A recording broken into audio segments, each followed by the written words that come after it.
Hello, everyone, and welcome to Insights at DD Lynn Designs. This is DD Lynn, and my goal is always to share tips, tricks, and really cool techniques to accelerate our journey in the ancient art of wire. This tutorial is for beginners, and I remember when I started out, it was very frustrating because the tutorials that I was watching didn't give me enough really good detail. They would just say, wrap this, do that. So if you're an advanced artist and you're just curious and watching this, please be patient because I'm going to repeat details a lot because I know how critical that is in our journey in this magical art of wire. And for those of you that don't know, this is a very ancient art. It dates back before the Phoenicians, and I really encourage you to check out the history. So before we get started, please, if you like this video, please hit the like button as well as subscribe down below. This helps YouTube recommend my wire wrapped videos to other artists in their network. So it's just really important if you all want to support my channel and for me to continue to share that I get the traffic that I need in order to get these videos out to more and more people entering this wonderful, unique community.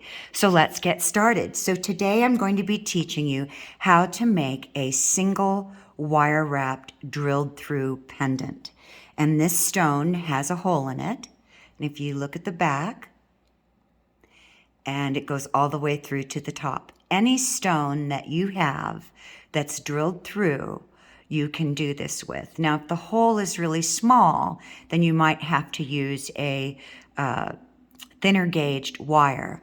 I'm going to be working with 20 gauges, dead soft wire that's approximately 7 inches long. My stone that we're going to be working with is called sesame stone, or also known as sesame jasper. And as you can see, the hole on this one is going to make this look square, where the hole on this one was more like a diamond shape. So it'll work on any. So let's get started. So the first thing that I'm going to do is teach you beginners how to make a swirl. And this was hard for me in the beginning, and some of us get it faster than others, but I know that my hands and brain were working in opposite directions. But what I'm going to be using is a round-nosed plier, and it's a very petite tip. And the first thing we're going to do is hold our wire firmly at the very tip, and we're going to, the tip of our round nose, make a circle.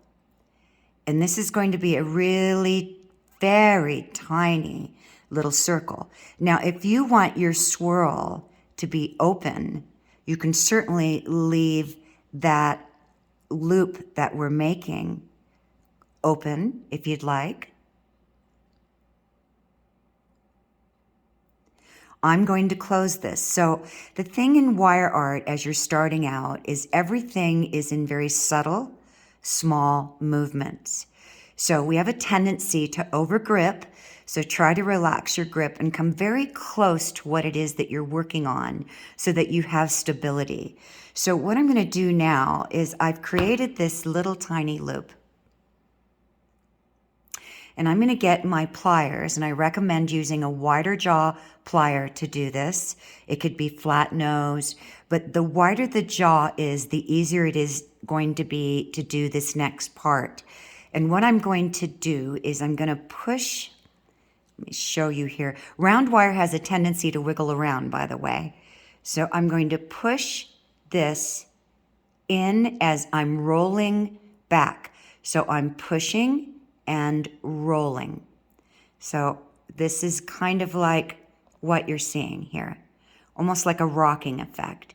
And I'm going to keep pushing it, and I'm holding really, really close to that wire until I can almost get it closed. And that's pretty good. Now you can either use your chain nose or flat nose. I'm going to be using my chain nose. And what I'm going to do is I'm going to grab this wire here, and I'm going to come in kind of like at an angle towards the back side of that loop. And it's kind of like a push-push maneuver.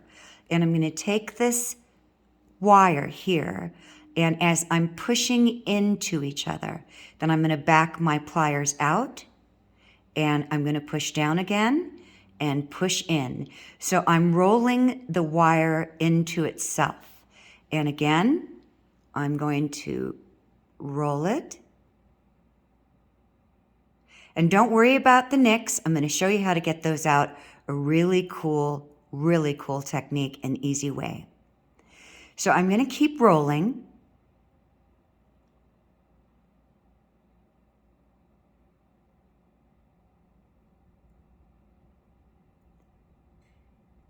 Now, depending on how big you want your spiral is going to be determined by you looking at how this is going to line up on your stone.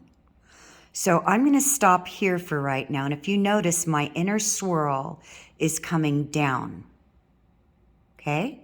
And I'm going to get my stone, and I'm just going to place it. I'm going to place the swirl on the wire, the swirl on the stone. And I want my swirl bigger. So depending on the size of your stone, let me tell you the size of this stone. This stone is approximately a centimeter, a little over 1.5 centimeters. And if you're using inches, it's just shy of 3/4 of an inch. Yeah, just a little bit shy of 3/4 of an inch. So I want my swirl bigger. So I'm going to continue with the roll. We're rolling into each other until I get to a place that I think I like that swirl right there. I like that size. So here we are. I'm going to place this on my stone again. And I'm thinking, I like that. That's where it's going to sit, okay? So now what I'm going to do is I'm going to straighten this wire up, and I'm going to make a bend in it right here. So I'm going to get my needle nose pliers, and this wire is really long, so I'm going to try to not work away from the camera. I'm trying to figure out how to do this. Let me move my camera a little bit. That might help me. So what you want to do is, if you're right-handed, which I am, I'm going to hold my swirl with my left hand, my thumb and my index finger, and I'm going to grab the back very close to the swirl, okay? And I'm going to swing that wire up into a 90. I'm going to give it a little bit more. And this is what you should have.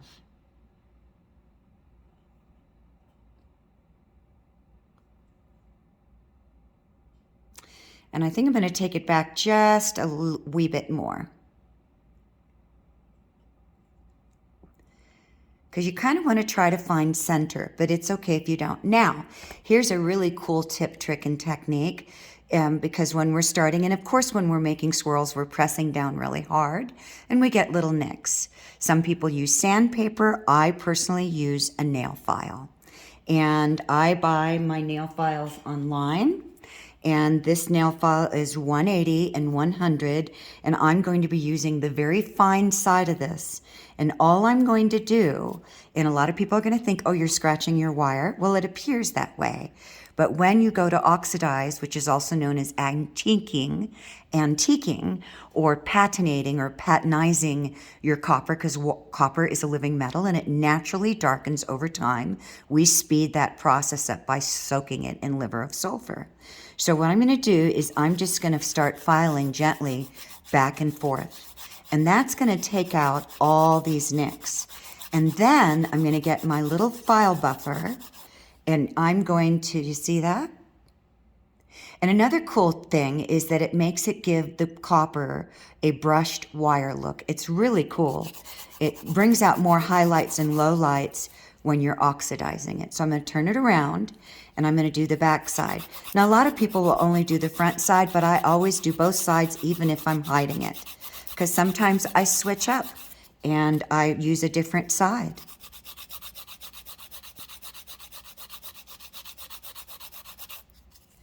So our nicks are out. So now what I'm going to do is I'm going to get myself a soft nail buffer. You can get these anywhere online. And I'm just going to polish that out. And I'm holding it against my finger firmly, and I'm very close to the loop so I don't bend my wire. I'm going to turn it over and do the other side because I'm not sure which side I'm going to put this through, meaning which side I'm going to flip it up on. You'll see what I'm talking about here in a second. Okay, so here's what you should have. So now I'm going to straighten my wire, and you can do this with your hands, or you can do this, these I believe are silicone wire straighteners. So the neater that we are while we're progressing in this ancient art of wire, the easier it will be for us if we need to make corrections as we're going along. And that's another tip. I highly suggest that you make your corrections as you go and not when you're done, because sometimes we can't get back in. So I'm going to put my wire through my stone. And here's what you should have. Now, you have options here. As I did on this one, I bent that wire swirl up, okay? You could leave this on the bottom just like that if you'd like, and then make a loop on top, which we'll get there in a minute. And that would be your piece. It could be a pendant, it could be earrings, very simple beginner wire wrap. It could be an attachment to something else, a necklace. You could, it's just, the sky's the limit. You could add it to so many different designs. So now I'm going to do this particular wrap, and you need a little bit of a gap. So not a whole lot. Let me tell you, let me measure and tell you what I'm thinking. Maybe 1 millimeter. So if you have a millimeter ruler or a, I don't know what they call these, a work mat that's got inches, millimeters, and centimeters on it, then use that. And then what I'm going to do is I'm going to decide on my side, and I want this side on top of my stone, okay? So I'm going to bend it in that direction. So the side that I want on top of my stone, I'm going to turn away from me, and I'm going to come in about 1 millimeter, which is going to be right about there. 1 millimeter isn't very much. And I'm going to bend this straight up.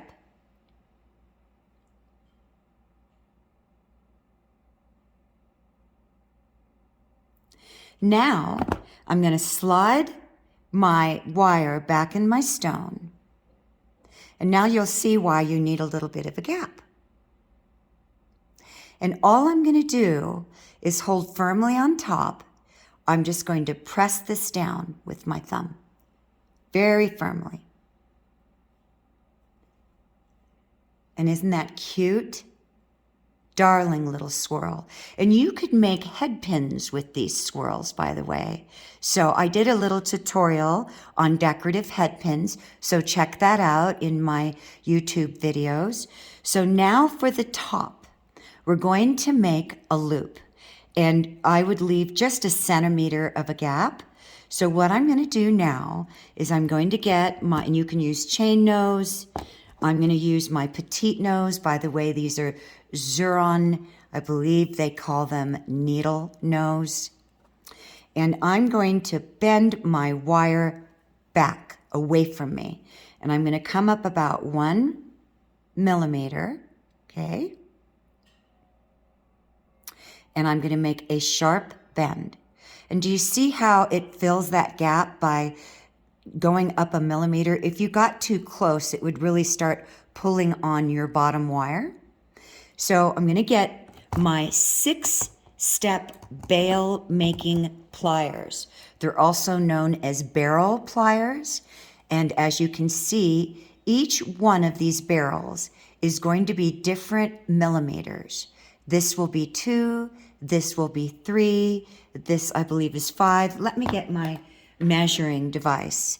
And I highly suggest maybe getting one of these. It can measure beads, it can measure everything that you can possibly think of for you. It has inches, millimeters, and centimeters on it. And so I believe this one is, I was right, 4. So this one would be 5, and this would be 6, and of course this one is actually 8. So it's 6-step bell making pliers. This one is by Beadsmith. So we're going to make our loop, and I'm going to make my 2nd step loop, which is 3 millimeters on my pliers, and I'm going to put the top, so it's going to go in between the smallest. And all I'm going to do is just right here firmly, but I'm not pressing down on that wire really hard, just enough to support it, okay? I'm just going to push up. And as I'm pushing up, I'm going to bring my wire down. And this is what you should have.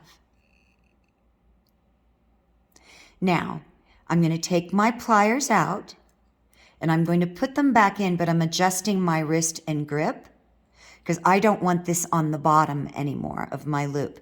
Now you notice that your loop is still going in the back, and I'm going to show you how to correct that. So what we're going to do is we're going to rock up just a little bit, and we're going to swing our wire around and down. Then to bring that bail that we're making up, I'm just going to rock it towards the stone. And do you see how that's straightening that loop up so that it's in line with your stone? Okay? And then I'm just going to make sure my wire is laying down in the back and pull it nice and straight. And I'm going to take my pliers out. And this is kind of what you should have.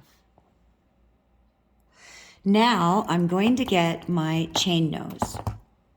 And I'm going to push my wire into itself. So I'm basically flattening it. So it's closer to its neck.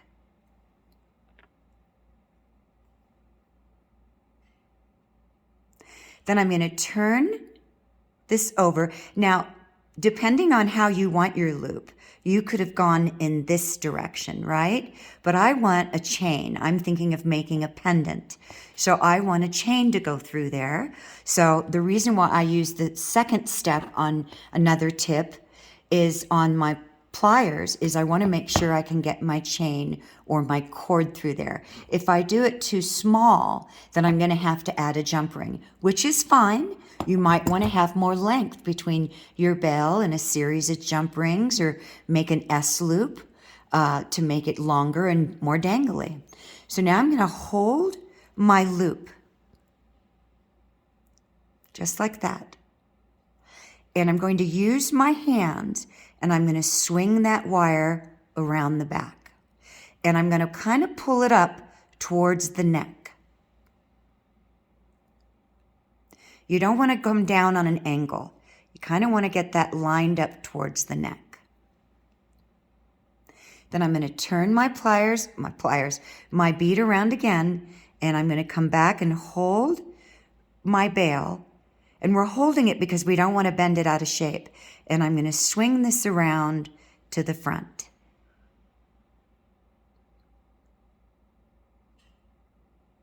And I'm pulling on that wire as I'm straightening it. So this is what you should have so far. Now we're just going to keep doing the same technique. So now here's where I'm at. I'm on the back.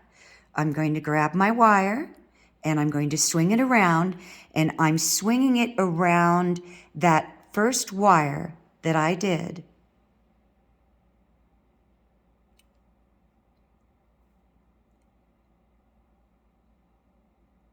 Then I'm going to turn my bead around. And if you notice, I'm riding below the first wire. So you want to watch as you're doing this that you don't ride that wire up on top of the first loop that you made.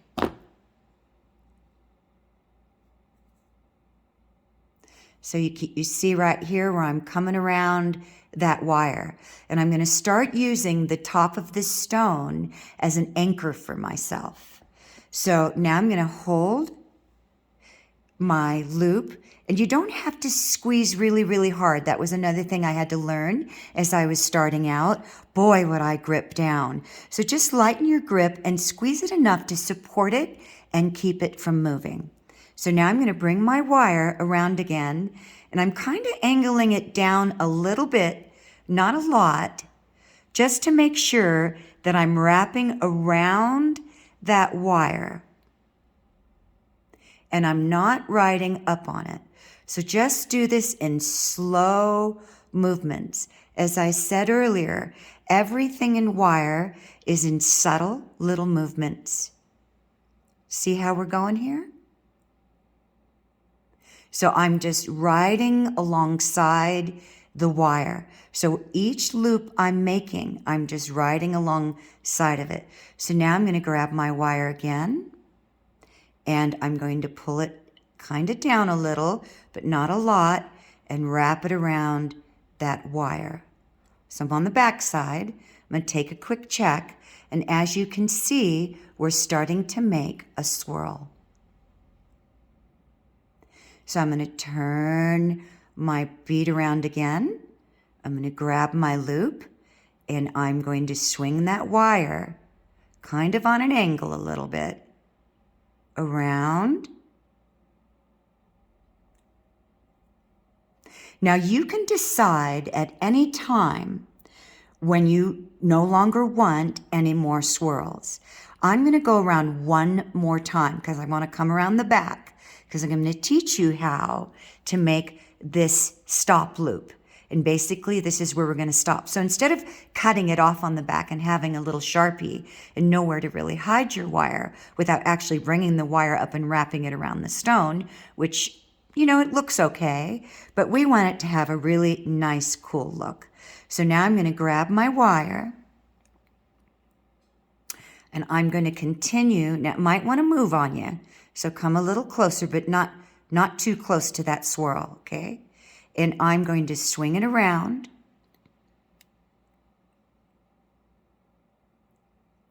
And then I'm going to turn my bead over, and I'm going to swing it around in the front. And I'm going to stop right here. Now I'm going to look at the back, and I'm going to just give this a little snug down because I noticed it was riding up a little bit. And here's what you should have.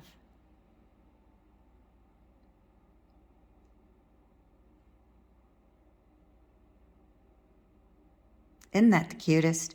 Makes such a cute bead. And you know what, everybody? You can do this on really tiny beads. So here's an example that I'm going to use this in a necklace piece that I'm doing. And I'm going to have these dangling, for example. Let me show you. On this necklace that I'm working on, I'm going to have these dangle off these jump rings, and I'm going to drop them in different lengths. So I might start off with one jump ring with this one, and then I'll come to the next one and I'll do 2 jump rings, and the next one 3, etc. Or I can start off in the center with 3 jump rings, then 2, then 1. But isn't that cute? And I would just add these to anything. Earrings, necklaces, make it as a drop on a bracelet. Really, really cute. So don't limit yourself. And I did my little swirl on the back. Okay, so now what we're going to do is we're going to create our finished drop swirl or stop swirl. And I call it a stop because that's where we're stopping. So you need some room and to determine how much length you're going to need, because remember, you're bringing this wire around to the front and then you're also going to need to swirl it. So I know from just doing this for a while that I'm going to need about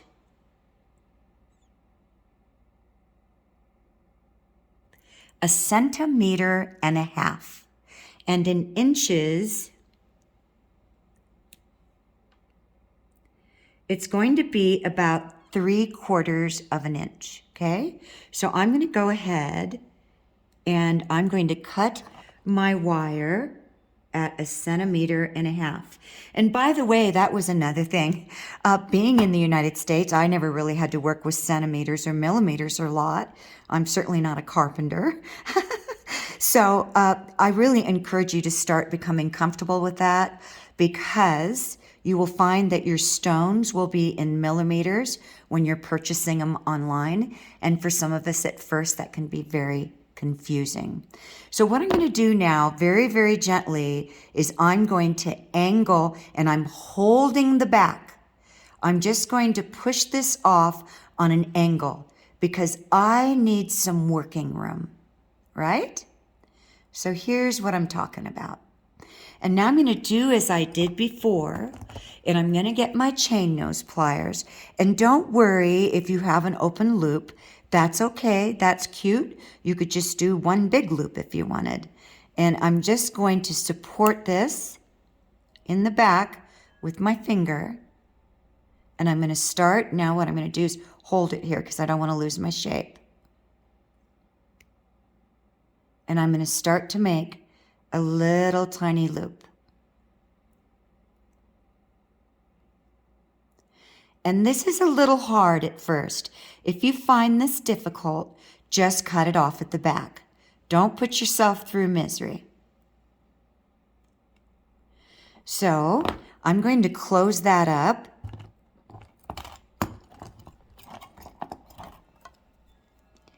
And I'm just going to come underneath where that loop on the very tip and on the top of the loop. And I'm going to push up on that loop. It's kind of like a rocking roll. Very slow movements. Very, very slow. Try not to put a lot of pressure on your wire back here, okay? Because we have a tendency to want to really grip down really tight. You just need to be focusing on this loop. And I'm just pushing her in.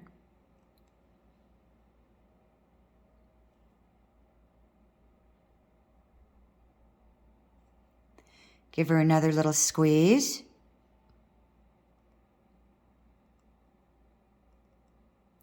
And I think that's good. I'm going to flatten that out a little bit. So now I'm going to get my chain nose as we did before. And I'm going to turn this over because everyone has to find their what works for them. So whatever position you need to find yourself in, you work in that position. And I'm just flattening up that a little bit and squeezing it in a little bit more. So now I'm going to grab my little baby loop, and it's not going to be, you're not going to be able to do the push from here because remember this wire is coming off the back, okay?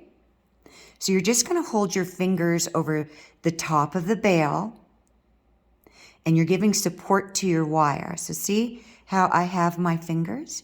And you, again, find what works for you, okay?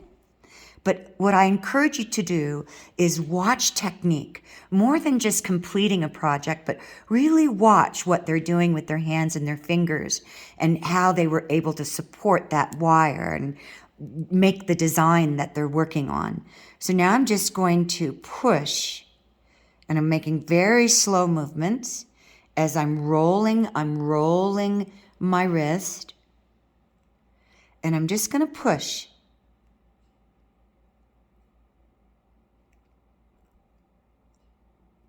And this is really tiny movements because this is 20 gauge, So it's not gonna roll like 26, 24, or 22. And again, don't worry about the nicks. You're gonna file those out. And I'm just coming towards the neck. See that?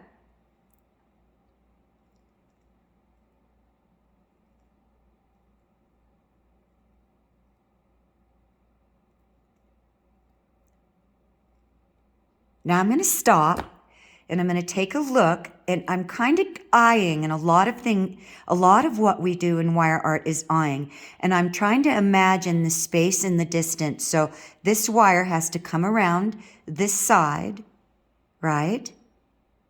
And then come down to the front.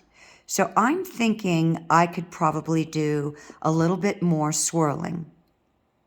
So I'm just going to go ahead and roll in, and I'm going to take a look again, and I know that this wire needs to come around here, so I'm gently pushing it with my thumb, and as I'm pushing it, I'm also pushing it down. And I did an inward swirl on this, everybody. I didn't do an outward, which is what this one is, because it's easier when we're first starting as beginners to come into something versus doing it away from us. So I'm looking at this swirl and I'm thinking I'm going to do just one more. And then I'm going to bring it around to the front. I'm not really bringing it. I'm pushing it. I'm holding my finger over this wire in the back, and I'm just going to push it down. Then I'm going to take my pliers and rock that wire down in the back, because they'll have a tendency to raise up as we're pulling on that wire. So here we have it. And always make your adjustments as you're going. So do you see how that's, let me see how I can get an angle here for you. Riding up a little bit.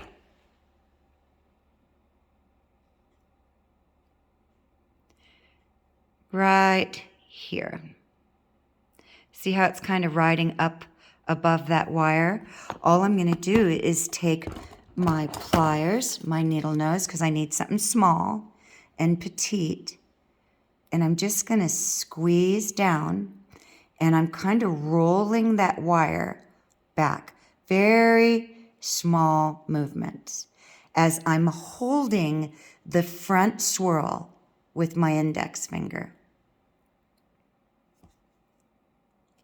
And I'm going to do the same over here, just very gently rolling that wire, very subtle movements back. And look at that.